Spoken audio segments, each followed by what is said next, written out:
Hello and welcome to the Ice Guys.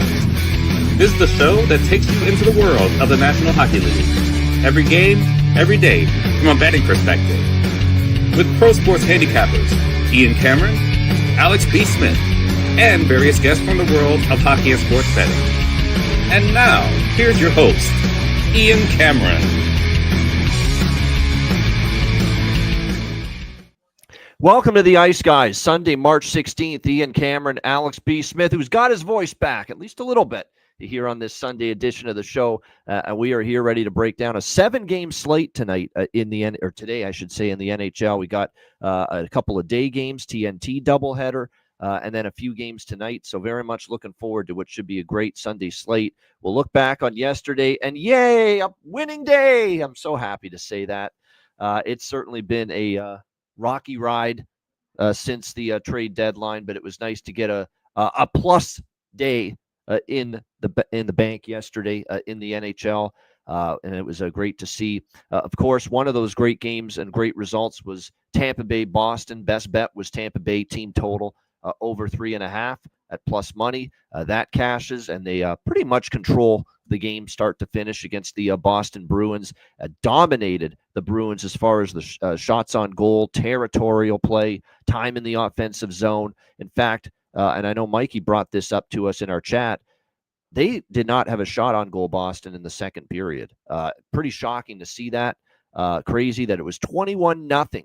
That's a football score. 3 touchdowns worth of shots on goal for Tampa Bay in the second period. They outshot Boston 40-12 for the game, and obviously full marks for that 6-2 win over the Boston Bruins after pretty much a no-show from Tampa right after the deadline on national TV last weekend when they hosted the Boston Bruins. So that was a great game results-wise for me yesterday. We saw Carolina shut out Philadelphia 5-0. That was another good result. Carolina team total in that one. And I did lose a small over 5.5. Thanks for not getting one goal, Philly, but we had more on the Carolina team total in that. What can you say about the Hurricanes? The one thing that I've noticed now is Mikko Rantanen's a great player. No question. He's going to do great with Dallas. Carolina is definitely more cohesion without him. It's crazy to say that, but you're right. They look like they've just got way more cohesion on the ice without Mikko Rantanen. And it's just everything we kind of thought when he got dealt to Dallas is true. He just wasn't a great fit there in Carolina. Just did not fit the way they played. And sure enough, without him, they haven't lost this Carolina Hurricanes team since the trade deadline. So great win there for Carolina, put in the boots to Philadelphia. How about our guy, Pyotr Kochetkov, getting a 26-save shutout? Do the right thing, Rod. Do the right thing next month in April. Yep. You know what that thing is. I'm not even going to say it because I've said it a million times. Do the right thing. That's all I'm going to say about that. But Carolina gets a 5-0 win over Philly there. And another shutout win, this time the New York Rangers, 4-0 over Columbus. And I'm starting to get concerned with Columbus. Have they hit a wall? Because this team never lost at home. And now they're coming off games where they get basically trounced in back-to-back games at home by Vegas and the New York Rangers. So can't be liking the direction Columbus is going in at the moment. The offense has cooled off. Maybe a sign that finally this team is showing signs of missing Sean Monahan. Back-to-back shutout losses at home to the Golden Knights and the Rangers. But like I said, I'm not full-blown panic yet with the Jackets, but they need a response after these last 2 games because obviously everyone around them seems to be winning, including the Montreal Canadiens and including the Ottawa Senators, who got 2 big wins last night. What a job by Montreal. You know, Florida, damn good team, and they jumped on Florida early. They used their They looked very fast. It looked like Florida had a hard time keeping up at times with Montreal last night, but very impressive. One of the better performances I've seen from Montreal, and they get the job done by a score of 3-1 over Florida. That was a great game. We did end up taking a small piece of – I didn't love it because I was concerned about coming off the road trip, but I still ended up, sticking to my guns there and going with Montreal and team total over 2.5 split with the money line. So that was great there to see that. The draw comes up short with Ottawa-Toronto, but Ottawa 4-2 against Toronto. Credit to Terry Edelman, who had the best bet. He gets the better of our guy Ryan Robinson in the best bet battle on yesterday's show, because it's funny. Terry went with the Sens as his best bet, and Ryan Robinson went with the Leafs as his best bet. But Ottawa with a 4-2 win. Ottawa, again, just a few mistakes from Toronto, and it was really failing to clear the puck out at their own blue line really hurt Toronto on multiple occasions, leading to Ottawa goals in that game. Just their details were not great defensively, and to be quite honest, Ottawa was better early in the game. Even though it was a scoreless first period, Ottawa was the better team in the first period, and Craig Berube was not thrilled about the lack of urgency right from the start from his team. That's something to note when they play Calgary tomorrow night. Maybe they're going to have a better first period, but it's not going to get any easier for the Leafs, who are in, one of their very few slumps this year. It's been a great regular season, but they're in a bit of they're in one right now, a bit of a slump. They lose to Vegas. They lose to Colorado. They lose to Florida. When they get home, they lose to Ottawa last night, and their only win in the last, 5 games was one where they blew a 3-0 lead to Utah, and they had to survive and win in a shootout. So it's been a struggle for this Toronto Maple Leafs team, and they're going to have to find a way to get out of it. The good news is Montreal did them a big solid, so they're only still 4 points behind Florida for first in the Atlantic. But if they're going to win the division, they got to get rolling. It's not going to get any easier because Monday night on Prime tomorrow, Calgary, it's a desperate team. Calgary's starting to look like they may be hitting a wall too, but you still got a desperate team needing 2 points in the worst way coming into town tomorrow night. So that's not going to get any easier as far as a Toronto perspective there is concerned. I missed a couple of the afternoon games, by the way. 4-3 Buffalo. They came back to beat Vegas in a shootout. Very impressive job by the Sabres to come back and win there in that game. Pittsburgh 7-3 over New Jersey. How about the Penguins, man? They're just on a roll. They're scoring goals. Jari continues to play pretty well for this Penguins team, and they keep their win streak going. Too little, too late. They're just too far behind, but they're playing well at the moment, the Pittsburgh Penguins. And Washington off the loss to L.A. We say, don't you dare bet against Washington off the loss. Well, you can bet against Washington off the loss, but just be careful what you ask for doing that.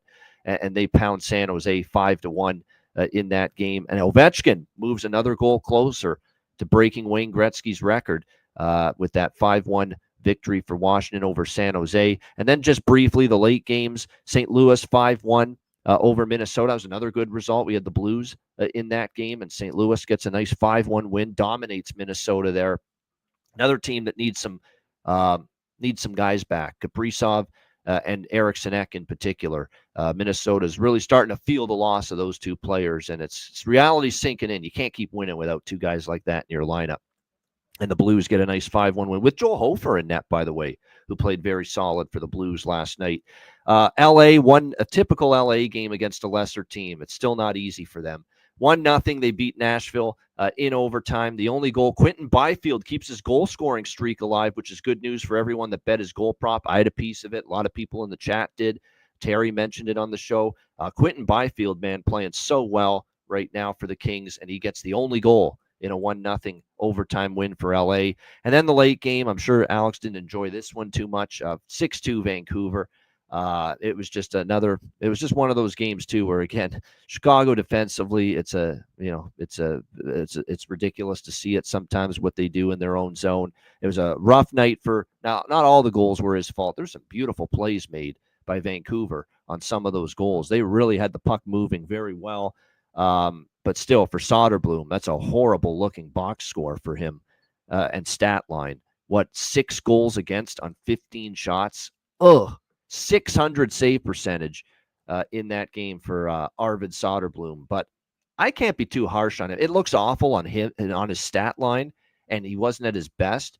But my gosh, first of all, Chicago was a train wreck defensively again in front of him. And second of all, Vancouver made a ton of great plays with the puck. Like some of the passing plays, just really, really nice, impressive skill. And, they broke down the defense and there was no chance for Soderblom on some of those, but still very disappointing. I think the highlight for Chicago from a humorous standpoint is the scrum at the end. And Connor Bedard's caught on the microphone saying, "Why are you mad?" to somebody on the other side for Vancouver at the end. And he got another 10-minute misconduct. I mean, it's crazy. Like, what did he say warranted a 10-minute misconduct for the second straight game? I'm sure whatever he said to the last night was warranted 10 minutes conduct, way more than whatever happened the night before, where he had a right to voice what was on his mind with those missed calls. So it was a little bit of a different scenario. Yeah, exactly. But again, credit to Vancouver, though. That's been a nice couple of games for them. The huge win head-to-head with Calgary, and obviously they take care of Chicago. And a huge game tonight with Utah, because Utah is still not that far behind Vancouver in the battle for wild card positioning in the Western Conference. Alex, your thoughts on Saturday's action? So yeah, the biggest takeaway I had of all the games, and I watched a little bit of stuff. Like I said, wasn't feeling the best, but I obviously was watching because I had the draw as well in Ottawa, Toronto. Like you said, Toronto made a bunch of mistakes, but Ottawa, they're playing good opportunistic hockey. They're taking all the chances that their opponents are giving them night in and night out. And don't look now, but you look in the standings, Ottawa's there 77 points, just 4 points back of both Toronto and Tampa Bay. So a couple more wins here. And like you said, you look at Toronto's schedule coming up. Calgary tomorrow, a desperate team fighting for their playoff lives. Colorado, who beat you 7-4 just a few days, a week and a half ago. Then you go on the road against New York and Nashville, weaker teams but tough spots on the road, to come back home for one game against Philly, and then head out west for the California swing. I'm looking at plus 3,700 for Ottawa right now to win the Atlantic. That may not be the craziest price to have if they keep rolling hot and we see a Toronto or Tampa Bay kind of slide. All of a sudden, here we are talking about the number 2 team in the division, and maybe they could, make this run, a 4-team race now. So that's something that's kind of glaring. I might grab a little piece of that because that price just seems a bit inflated. And when you're looking at Toronto, they're plus 390. They're the second favorite right now in that market, but they've got a really tough road ahead. So that was something that really stuck out with me after watching that game, where Ottawa getting 2 points in regulation over Toronto. I think that's not the look. It's going to be a tough on them because I don't think Florida's going to Florida's going to be tough to pass for the division. But Ottawa's playing so well, right? And they're getting the goaltending. Allmark's been outstanding for the last. And that price is just simply not going to be there if they get 2 more wins and we see Tampa and Toronto lose 1 more game. That price gets cut in half. So it makes sense. It's a buy now sign for sure with Ottawa. Yeah, no question about that. All right, let's get into today's NHL action. It's a pretty solid card. We'll begin with Vegas and Detroit. We've got Vegas minus 125, road favorites, 6 the total here in this game. You got to like how it sets up situationally here a little bit for the Red Wings. The only thing that I'm worried about here from a Detroit standpoint is, well, Vegas is still better than them. And number 2, even though there's a tough spot, back-to-back early starts in the East Coast for a West Coast team, that's brutal. I've seen so many teams be terrible in these spots. So Detroit's got an opportunity here, but I don't love the fact that Vegas, they had the lead against Buffalo. They ended up losing in a shootout. That could spark the Golden Knights to be maybe more on their toes and more at attention for this game than maybe they would otherwise. It's still a tough scheduling spot here for Detroit, and I do like them to get on the board. I'm going to do the Detroit team total over 1.5 split in the first period. They also get Ilya Samsonov in goal here today, not Aiden Hill, who got the start for Vegas yesterday against the Buffalo Sabres. And there is a bit of a downgrade with all due respect to Samsonov. Detroit, no projection of who their starter would be. Will it be Mrazek again? That's the big question. I'm seeing some projections have Cam Talbot right now as the starting goalie, but nothing confirmed as of yet. Doesn't matter who's in net, but especially if it's Cam Talbot. That's why I'm on Detroit. If the first period look is team total, over 1.5. I don't want to trust their defense. I don't. And even the Buffalo first period that cashed for me on Wednesday, they still gave up 2 goals in that opening period, Detroit. So I like first period over for sure. I'm going to go Detroit over 1.5 team total split in the first period. Both of those nice plus prices over at BetMGM, which is where I always bet those. First period over, you get both teams to score. I could see it as well. A lot of goals early, I think. Maybe it slows down after that. But that's definitely what I'm looking at here with Golden Knights and Red Wings. Alex, what do you think here in this one? Vegas, Detroit. Yeah, I'm right there with you on that. I'm going to wait for first period over. I'm seeing 135, 140. So this is something I wait a couple minutes in, but I will, like I said, I'm doing this with certain spots. Grab goal in first 5 minutes plus 160. Just as a little bit of insulation if I don't get to grab the price I want with the first period over. Both teams to score as well, plus 152. Grab that. So looking for those, like you said, just kind of first period centric plays. Yeah. Yeah, no doubt. I actually, yeah, I'm not. I actually took overnight Detroit full game money line, but I don't want to say it now because the price has really crashed on this. Like when I bet it, it was plus 125. You can't get anywhere close to that right now on the Detroit Red Wings. It's all the way down to plus 105 in some spots. A lot of the This value's gone on it. this feels like a good enough back and forth game where if you like either side, you might be able to grab plus money at some Yeah. point during the contest. So. Yeah, exactly. There is a decent chance they still could end up trailing at some point here, Detroit. So with that defense of theirs and goaltending for that matter, and if that's the case, you'll be able to get a better plus price with them. I mean, as far as goal props or any player props here, for Vegas, Dorofeyev's been on a roll. Even Saad's been good. Pearson's still up on the top 6 for Detroit. I mean, the 2 former Hawks, Alex, they're killing it right now. Pat Kane and especially Alex DeBrink. When Alex DeBrincat gets on one of these, Yes, it's crazy red hot. And then he'll cool off and not score for like 7 or 8 games, and then he'll have another stretch like he's had the last few where he gets goal. He's a score in bunches kind of player, and we're definitely seeing that now. if you like Detroit and you think there's going to be at least a decent amount of scoring, not necessarily a back and forth shootout, you could grab, like you talked about, the MGM Red Wings and over 4.5. That's plus 140. Yeah, there we go. Good note by Rich H. A 5-goal first period last year when these two teams played. So a shit ton of goals between them, no doubt. And I'm looking at last year as well. The games in the game in Vegas had 3 goals, but you're right. The game in Detroit. Vegas at Detroit last January, it was 3-2 Vegas, or 3-2 Detroit, rather, after the first period in that. I could see something similar, at least 2-1 Detroit, something like that. I just get the feeling it's just, sloppy early. There's no question about that. I mean, it's as tough for Vegas. You got to put yourself in their shoes. Pacific time zone team, West Coast team. You played a 1 p.m. Eastern or 12:30 p.m. Eastern, 9:30 a.m. Pacific time game yesterday. Now you're on a back-to-back with travel, and you're playing 10 a.m. Pacific here today. That is tough, and we'll see if Vegas is able to withstand it and do the best they can. That game's pretty interesting. This game, you don't even need to hype this game. It speaks for itself. The Dallas Stars and the Colorado Avalanche, 2 of the premier cup contenders in the Western Conference, I would say right now. Colorado minus 140, home favorites, 6 the total in this game. Mikko Rantanen's return to the Colorado Avalanche, obviously, here to Denver, I should say, as a member of the Colorado Avalanche, or as a member, sorry, the Dallas Stars. So it's just, like I said, that storyline, you got that going for it in this game. And you've got obviously 2 tremendous teams with 2 wins separating them.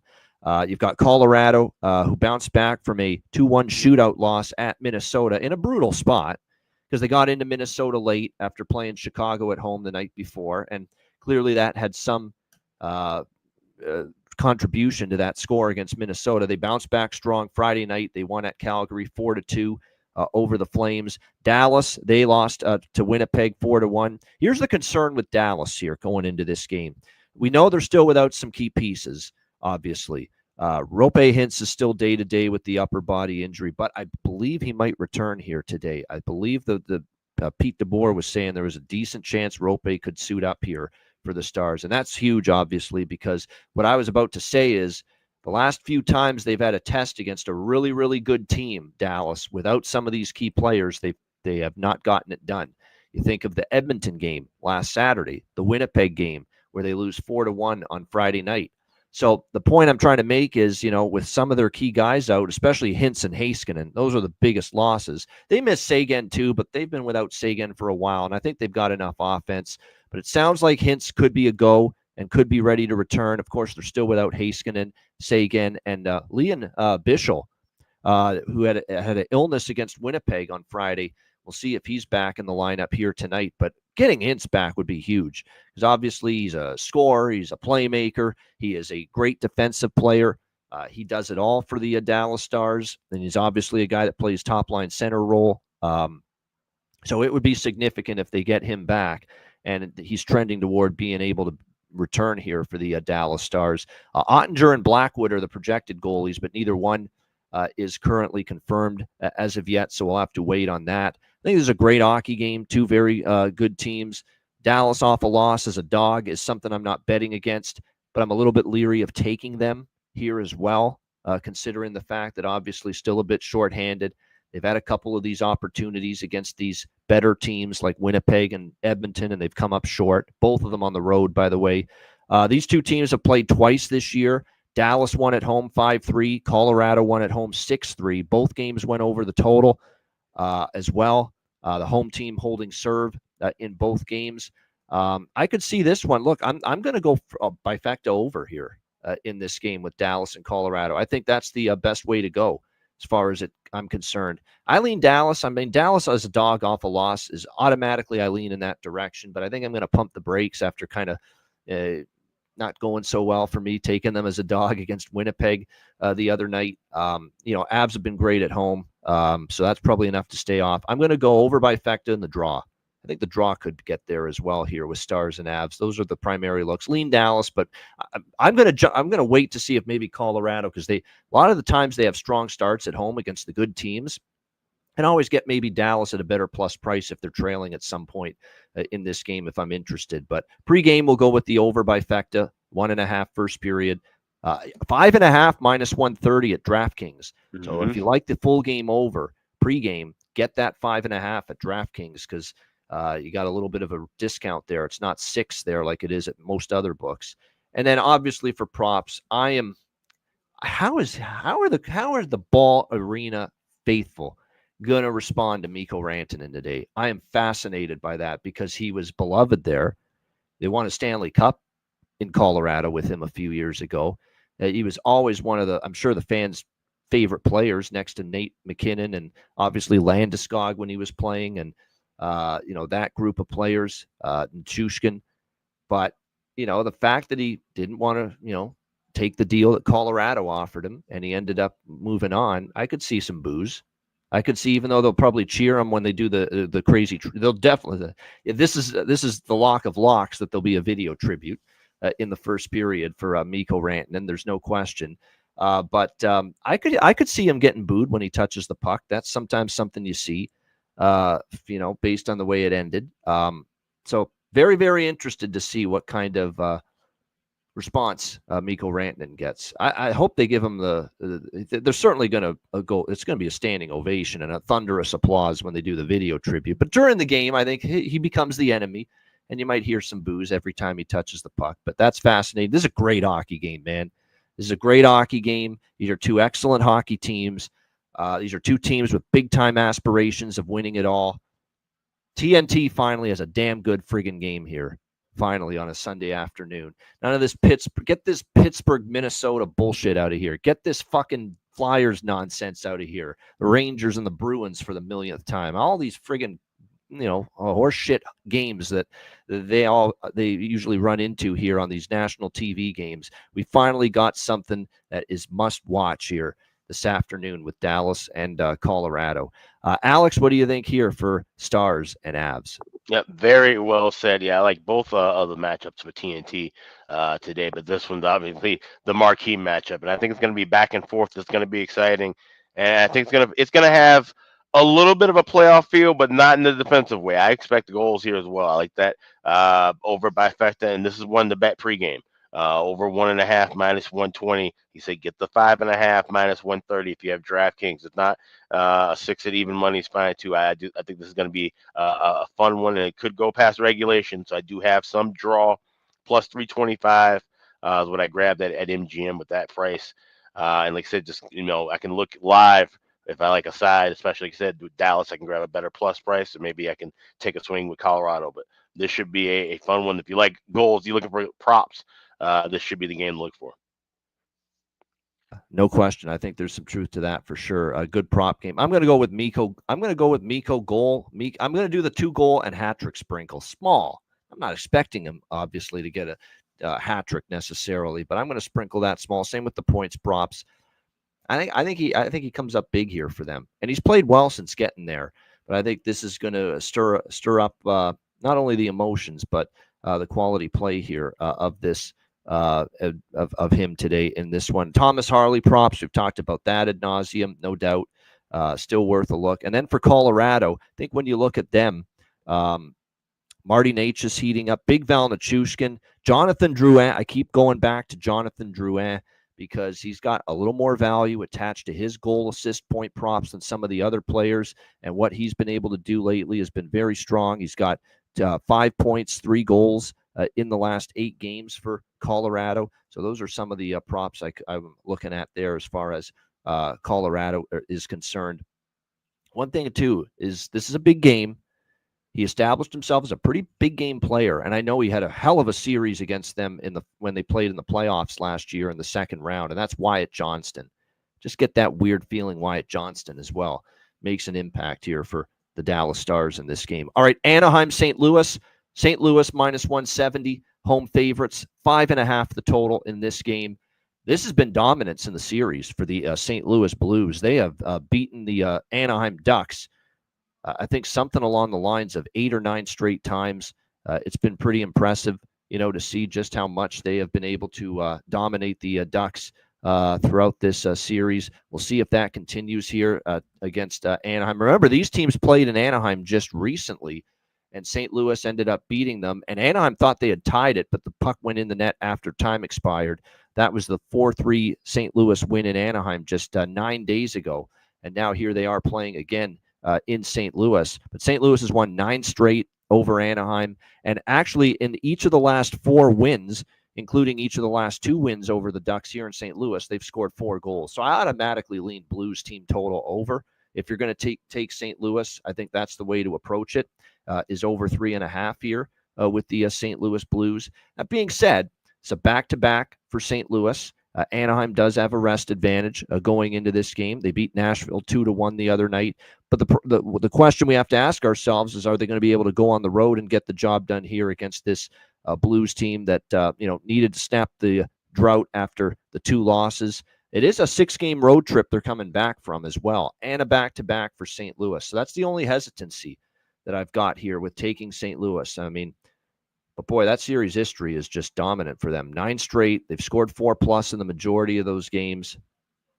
What I might do is, I haven't bet anything yet. I'm still mulling it over. I'm waiting for the goalies to be confirmed, although I do expect for St. Louis Binnington in net because it was Joel Hofer last night. And I also expect it to be Dostal for Anaheim, although that's not confirmed.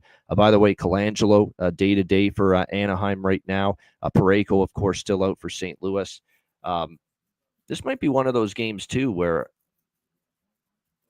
Anaheim in the first period could jump on St. Louis, potentially. I'm just saying that, situationally, it is tough for St. Louis. The first period from that 6-game road trip, I could see them being a little bit vulnerable in. So Anaheim first period could be a look for that I consider. But it's hard to bet them full game, even with the schedule in their favor here, because 9 straight losses against the St. Louis Blues is not something that's very easy to overcome here. Alex, what do you think? Anaheim, St. Louis. So this is one where I'm loving the first period over. I laid 115. This is the first play I made this morning. Over 1.5, minus 115. I also added both teams to score plus 164. And I'm going to take a shot with first period correct score, 1-1 tie at 5-1. Yeah. And just looking back, like I said, there's been high scoring affairs with these 2 teams in the first period, but we've seen 8 of the last 10 meetings go over in the first period. Even that game that was went under was 3-1, but there were 2 goals scored in the first period of that. So we've seen a lot of high scoring starts between these 2. And like I said, with that being kind of a tough spot coming back off the long trip for St. Louis, I think there could be some goals both ways. So first period over, both teams to score, and 1-1 tie plus 500. One thing, too, that's concerning if you're going to back St. Louis is that Mikey posted this 2-6 on a back-to-back, but they're actually 0-5 this year back-to-back on a back-to-back when they won the previous night, which they did here. So they're actually winless on a back-to-back St. Louis when they won the previous night, which is the case here. So, yeah, that's probably enough to steer me away from the Blues here in this spot. I love the Blues yesterday. That was a great spot to take St. Louis, in my opinion.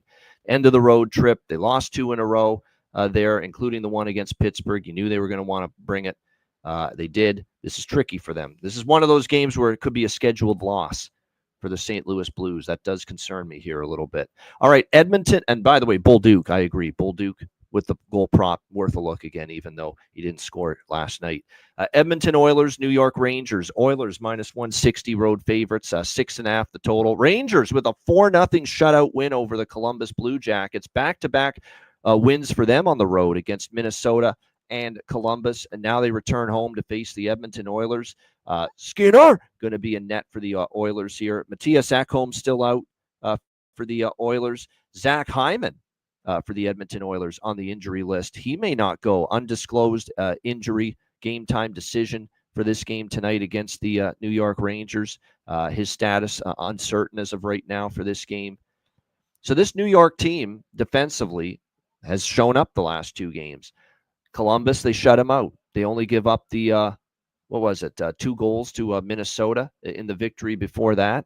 So we'll give the defense credit. Much maligned New York Rangers defense. That being said, Columbus has stopped scoring a little bit. And obviously, it's a situation, too, where we're not going to get crazy excited about keeping Minnesota off the scoreboard right now.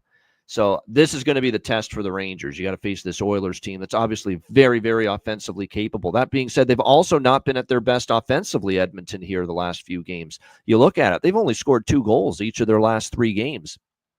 2 goals against Buffalo, 2 against New Jersey, 2 against the New York Islanders, albeit they won that game in overtime. So it's one of these deals where I don't fully buy into the Rangers defense shutting down Edmonton, but there is some truth to the fact that the Oilers have slowed down as far as goal production of late in these last few games on this road trip. So something's got to give here. I don't like the form of Jonathan, and we love Jonathan Quick. He's a legend. I don't love the form that he's trending in right now. You look at some of the recent starts, 3 goals, 5 goals. He gave up the 7 spot to the Columbus Blue Jackets the last time he started a game against the Jackets. So his form has not been at the best lately. I'm tempted by Oilers team total here a little bit, but it's not my favorite look on the board, but I think I might get there with Oilers team total over. They also catch the Rangers here on a back-to-back, and I think it's going to be a tall order for the I just can't envision, even with the Oilers, Alex, only putting up 2 goals in the last 3 road games, with the way the Rangers break down in coverage. When do they break down in coverage? When teams move the puck quickly and teams just have great offensive instincts. Well, that's Edmonton for the most part. Edmonton's the perfect kind of team that can break down this oftentimes soft, mistake-prone, coverage-blown type of defense in their own zone. So combine that with Quick, not in his best form. I'm interested at least in the Oilers team total here, over 3.5. Alex, what do you think here? Oilers, Rangers. Yeah, and that's the thing. This feels like it should be a runaway kind of Oilers spot, but I feel like this may be kind of one of those games where Edmonton plays with their food. Yes. We've seen them do this often, and especially on a Sunday, on the road in New York. Rangers still playing tough. And like I said, if Edmonton decides they want to be, carry the puck and kind of be more defensive minded, this could be a low and slow kind of game. So I took a shot with the draw plus 340. And I would just kind of stay away from anything totals wise. Like I said, I know normally if this was a different situation game, if this was in Edmonton, this is a Wednesday night, I'd be looking at over by factor, and this probably be a 7-4, 7-5 kind of an affair. But in Jonathan Quick, for yes, the struggles he's had, Edmonton's a team he's super familiar with, of course, throughout his career. He has good numbers against them. And maybe this is a game, like I said, if Edmonton, if they're not just firing out of the gate right away, he gets time to kind of settle in. This may be a lower scoring affair. So I just took the draw. All right, the draw here I could see that. I think the draw is potential here. And again, this is a great draw situation as far as the fact that Edmonton's in their own battle in the Western Conference in the Pacific Division. They've fallen behind LA right now in the Pacific Division, Edmonton. So these are important points for them, and it goes without saying how important it is for the Rangers as they're battling for their playoff lives right now in the Eastern Conference playoff race. So fascinating how this one plays out. I kind of lean Oilers team total over. Alex liking the draw here in this one. All right, Will Cooley, too, if I'm going to take a Ranger prop. If he remains on the top line, I think there's pretty good value there. All right, next up, we've got the Florida Panthers and the New York Islanders. Florida minus 150 road favorites, 5.5 the total. Florida wasn't thrilled with their performance. Neither was their head coach, Paul Maurice. Didn't really love. He said we just really looked flat. We didn't have much energy last night. Kind of critical. I mean, that's the thing. Not satisfied. The Stanley Cup champion head coach didn't love what he saw from his team last night in the 3-1 loss against Montreal. Even though it's back-to-back for them, here in this game, and obviously the Islanders played Friday night where they lost in overtime to Edmonton. I think this is a situation for me where I like the Panther, the better of these two teams. Back-to-back, I'm going to look toward the first period puck line on Florida especially, and I'm also going to take and I took the money line at minus 140. It's slightly more than that now, minus 145 to minus 150, but I just think they're a lot better than the New York Islanders, and you catch them off a loss here in this particular game, and I think that's significant here. Now, I know it's Vitek Vanacek, but look, he's been good as a Panther. I'm telling you, maybe he's going to be one of these guys, Vitek Vanacek, that's going to benefit from just having a better, the wall in front of him, if you will, a better defensive unit in front of him. But certainly he was excellent in his last start against Buffalo. He's had some good performances here since getting to 2 of his 3 starts since getting to Florida have been solid for Vitek Vanacek. And again, he's getting protected by some very solid defense in front of him. So I think in this spot, I buy into the Panthers a little bit here, especially early before the back-to-back situation maybe catches up to them later in the game. But I like the value on that Florida first period puck line. They didn't start the game well last night against Montreal. And I think the first period, I like the money line too, but I like even better the first period puck line. So I think they will get a lead in the opening 20 minutes here. Alex, what do you think? Oh, whew, there we go. We got to throw that in there. Florida Panthers, New York Islanders. So, yeah, I had already taken the over 3 minus 120 team total, which, of course, is a bet MGM. But I think I will be adding that first period puck line, plus 158. I'm seeing at FanDuel, laying the half a goal with Florida. I'm just kind of checking the correct score prices. Seeing Florida 2-0 at 11-1, Florida 2-1 plus 1,300. So I may do the correct score stack. Just chop that up all small. First period puck line with correct score stacks. I'll have all that listed, of course, on the Patreon. But I like that look. I like that more than anything else with Florida. Like I said, Vanacek has played well so far. We'll see how he does, but he is susceptible to giving up even the soft goal or two. If we can't trust him in a good against the start. New York fucking Islanders, who can we trust him against, right? That's kind of the way I see it. That's just it. Who can we trust him against is the question I always kind of ask myself when betting on Vitek Vanacek. So I want to take him out of the equation. I'm just looking for goals early. So I will be on that first period puck line, stacking the correct score, and also going with, like I said, that team total over 3. They didn't look like a happy group after that Montreal game. And I see pedigree teams like this not happy, not satisfied after a particular game. The next game, I expect a response, and I think we're going to see that, at least early from Florida in the opening period. And that value on the puck line is really good, in my opinion, with them here. All right, next up, we've got Utah and Vancouver. Utah Hockey Club minus 130 road favorites, 5.5 the total. This was actually overnight. I'm just looking at the line history. Overnight, this was right around even money. It was Utah minus 105, minus 110. And now they're up to minus 125, minus 130. I got to admit, I agree. I agree with this move. This is a big game for Utah. They've got the schedule in their favor. They played Friday night, a disappointing loss it was to Seattle. People aren't going to want to back him. Vancouver's got a little mojo going. This is what Vancouver does, though. They get people excited. Remember the last time Vancouver was on a back-to-back, we know what happened, right? They had the game on Saturday, Sunday against Dallas. They spit the bit. So, Dallas is better than Utah. I get that, but still, it's a sign that I don't trust Vancouver in this spot. I give Shilovs a lot of credit. Last night, he played pretty solid in net for the Vancouver Canucks last night. Vejmelka is going to get the start for Utah here in this one. We expect Kevin Lankinen for the Vancouver Canucks. They have looked good. But I like how this sets up Utah off the disappointing loss. And this is huge for Utah. This is one of the teams that is directly in your crosshairs. This is one of the teams you've got to try to catch. You've got the rest advantage. Vancouver had to play last night against Chicago. Let's be honest, Chicago didn't really that was a game where Vancouver really didn't have to sweat it all that much. And now tonight on the back-to-back, I think Utah steps up, and we talk about this Utah team on the road all season. How they've been pretty solid in this particular situation. So I like the Hockey Club here. Utah minus, I got in on it at minus 120. It's gone up a little bit since then. Still like it at the current price. Utah gets it done, I think, tonight. And a very important 2 points for them. Alex, what do you think? Utah, Vancouver. Yeah, it's a big-time draw season spot for me, so I went and grabbed plus 320 this morning. Yeah, I don't blame it. I could see this one being. Now, that's better news for Vancouver. than it is for Utah if this game Sure. goes to overtime, because they're the team in the lead or ahead in the race for the wild card. Utah would really benefit Utah to win this game in regulation. But like I said, will they? That's going to be the big question. Yeah, Elias Pettersson, man, we've got to give him some credit. Another goal last night for him. And that was something Terry mentioned, so I don't mind looking in that direction as far as props are concerned. For Utah, I would say, talk about it. If they're going to score, it's going to be Cooley, it's going to be Gunther, it's going to be Keller, it's going to be Schmaltz, it's going to be Hayton.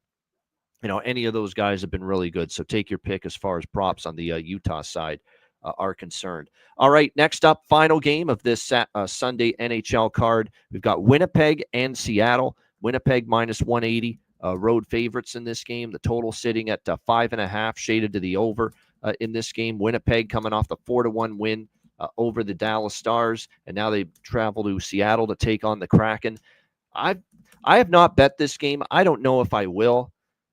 Seattle has won a couple in a row. Huge win for Winnipeg against Dallas, which now puts them even more further ahead of the Stars for first in the Central. I think Dallas was 8 points behind going into Friday. Winnipeg beats them 4-1. Now they're 10 points clear of the Dallas Stars for first in the Central. Is this a letdown spot? Is this a clunker spot for Winnipeg? Because in the pit of my gut, it feels like it could be one here between the Jets and the Kraken. Not saying it will, but I'm saying there's a chance, this could be one of those spots here, in my opinion, against Seattle, who, like I said, they have won 2 home games in a row versus teams that needed the points, battling for playoff spots, Montreal and Utah, with the back-to-back home wins here for the Seattle Kraken. We don't have goalies confirmed here yet for this game. We have projections of Connor Hellebuck for Winnipeg, Joey Decord for Seattle. But neither of those have been confirmed as of yet. But, I'm waiting on the goalie confirmations here. I wouldn't be interested in Winnipeg in this spot. Obviously, they're the better team. But it's just one of those gut feels to me, Alex, that coming off the Dallas game, playing this game in Seattle, and then after this, Winnipeg's got Vancouver. They've got Edmonton. Those are teams they've got history with. Division rivals, and so is division rival, or not division rivals, but teams they've had history with in this situation, Vancouver and Edmonton. This is the spot where I'm concerned. Winnipeg is just not on their game. Huge, like I said, and plus the way it sets up after that Dallas game, like I said, Friday night, that was a huge win, 10 points up. Exhale spot for Winnipeg concerns me here. Maybe they're just so good they still beat Seattle, and that's certainly capable. But this spot bothers me for the Winnipeg Jets. Alex, what do you think here? Jets Kraken. This is a spot I can wait for live or just completely pass. So I have nothing pregame. Like you said, this could be one where if we see the Jets kind of playing a little bit kind of half-stepped, and Seattle can take advantage. Maybe we jump in, next to score props and things of that nature, second period totals. I'll be looking for stuff like that, but nothing pregame here. Well, on the night with how many nights have I ended on listening to the voice of John Forsland? But we'll be doing that once again here tonight with the Jets and the Kraken. Very interesting game. As you can tell, I actually think this could be a Kraken spot. I have leaned that way, but like I said, I'm going to wait to see who's in net. I will move on the Kraken if I see an Eric Comrie sighting. I will, and I'll certainly move on the Seattle team total. And one other thing I'm leaning with, too, at Seattle right now is these first period and full game over splits. I could see it here with this game between Seattle and Winnipeg. As good as Winnipeg is defensively, and they are trending, a bit to the under for their last 6. If you look at series history, we've seen 2 of the last 3 between these two teams go over the total, and they met back in October here at Climate Pledge. It was 4-3 Jets in overtime. So I'm kind of interested maybe in a couple of overs here, because you're right, as Irish King says, not that they don't give 2 shits about this game, but when you're a little off and you're not as locked in, it shows up more defensively that you're not locked in. And Seattle, to their credit, offensively is scoring right now. They've scored 4+ in 3 of their last 4 games. 9 games so far, 9 goals, I should say, so far on this homestand for Seattle so far. So the over by fact I'm interested in, but I'll really like it more if we get the Comrie sighting for the Jets. Shout out to everyone in the chat. Hit the like button. We appreciate it very much. James Mitchell, Irish King 97, Maze Music, Bailey, of course, everyone else, Terry Ray Vegas, hit the like button if you haven't done so already. I got to shout out this guy. I see him in the chat. Hot Take Hockey. He's got a really good channel. This guy streams a shit ton of hours, man. If you're not familiar with Hot Take Hockey, he's doing all kinds of stuff. So check out his stuff as well on YouTube. John Viveros there with the Hot Take Hockey YouTube channel. All right, great stuff. We've got, of course, a reminder, as always, that we've got the Betcast, Patreon exclusive Betcast coming your way on Tuesday, March 25th. Make sure you join us for this one, 7 p.m. Eastern, Tuesday, March 25th. Our next Ice Guys Live Betcast exclusive to Patreon members, which means you must be a Patreon member to join us for that Betcast. So sign up for just $10 per month, patreon.com/iceguys. Goalie charts, totals charts, daily betting card, sides, totals, player props posted each and every day on the Patreon page. And, of course, the next Betcast will be exclusive to Patreon Tuesday, March 25th. So make sure you get on board before then. Your subscription goes a long way to supporting the show and keeping it going long term. So make sure you sign up, patreon.com/iceguys, just $10 per month. Also, check out the Ice Guys store, iceguys.myspreadshop.com. We've got new merch in there. We've got all sizes are back in now as well, I believe. So definitely check everything out right now. That's over at iceguys.myspreadshop.com. All right, make sure you check out the gear and merch and a lot of new items. iceguys.myspreadshop.com. All right, we got Bargain Bin Special of the night and Best Bets coming up in just a moment, right after we hear from our great Ice Guys sponsors.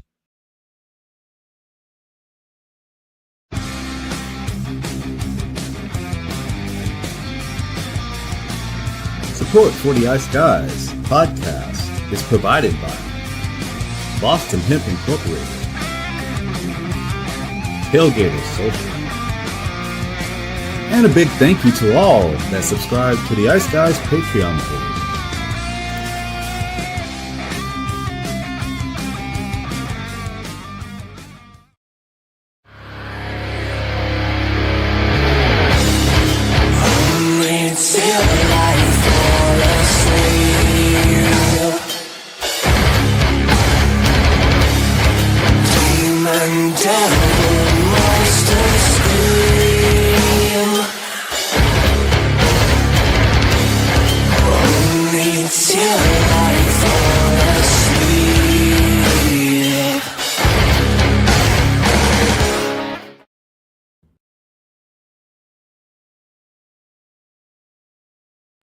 Everyone loves a perfect pair. Bacon and eggs. Thunder and lightning. Mario and Luigi. A hot dog with fries. Ian and Alex B. That's right. Everyone loves a perfect pair. So why not pair up your game nights with Boston Hemp? From exotic flower to concentrates and edible products.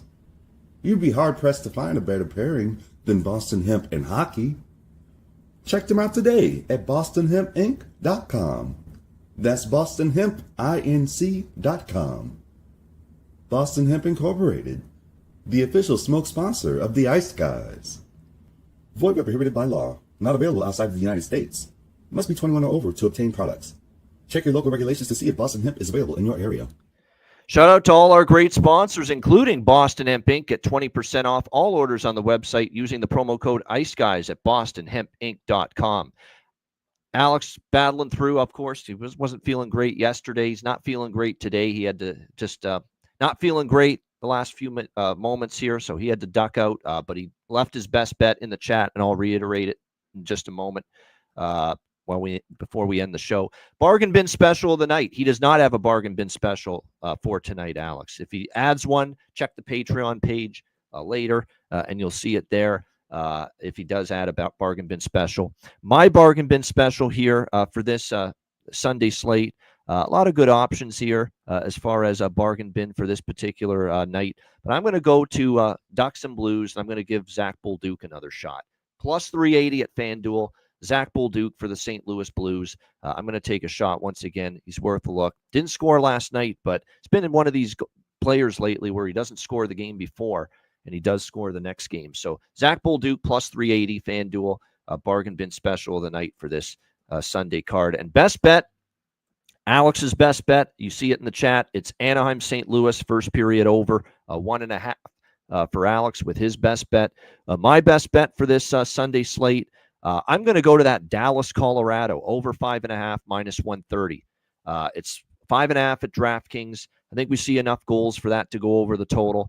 I feel good about that. I think we'll see both of these teams really with a point to prove. Dallas off a loss. Colorado, obviously, in a spot where they're trying to enhance their positioning as well in the Central Division battle. So Dallas, Colorado, over 5.5, minus 130. That is going to be my best bet. A little watch and win, hopefully, on TNT this afternoon for my best bet. Shout out to everyone in the chat. Hit the like button. We appreciate it very much. And like I said, looking forward to, obviously, a great Sunday of NHL action. And college, I'm on Tennessee to win the SEC tournament future at plus 600. So clearly I'm cheering for Tennessee there, Stir and Co. In that game. All right, a reminder, the Ice Guys is live 7 days a week, Monday to Friday, 2 p.m. Eastern, Saturday and Sunday, noon Eastern. If you can't watch the show live, download the Ice Guys podcast in audio form on all major podcast platforms, Google Podcasts, Apple Podcasts, Spotify, Stitcher, iHeartRadio, Amazon Music, and more. Download the Ice Guys podcast when you can't watch the show live. I'm Ian Cameron. For Alex B. Smith, I'm Ian Cameron. Have a great Sunday. Enjoy the games and good luck. We'll see you tomorrow, Monday, 2 p.m. Eastern, for another edition of the Ice Guys.